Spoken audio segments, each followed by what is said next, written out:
छोटी यमनी लड़की। एक बार यमन का एक मछुआरा था जिसकी आय का स्रोत मछलियां पकड़ना था।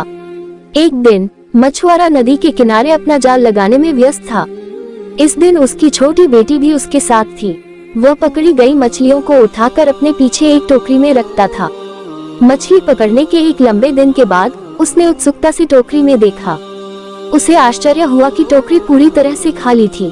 चिंतित होकर उसने पूछा, बेटी, मछलियाँ कहाँ चली गईं? तुमने उनके साथ क्या किया?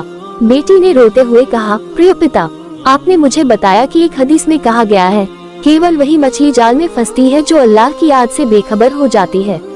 मुझे अल्लाह की याद से बेखबर मछली खाने का विचार पसंद नहीं आया, इसलिए मैंने उन सभी मछलियों को वापस नदी में डाल दिया। सफ़तुल सफ़वाह, खंड 4, पृष्ठ 357। संक्षेप में, समझदार बच्चों, हालांकि हमें मछली पकड़ने और खाने की इजाजत है, लेकिन इस कहानी से हमें एक अहम सबक मिलता है।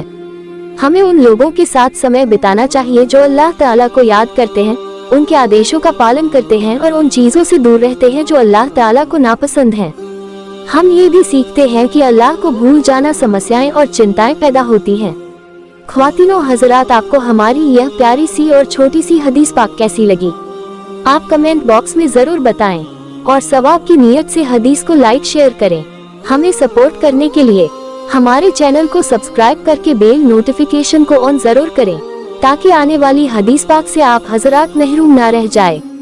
जज़ाकल्लाह खैर, खुदा हाफिज।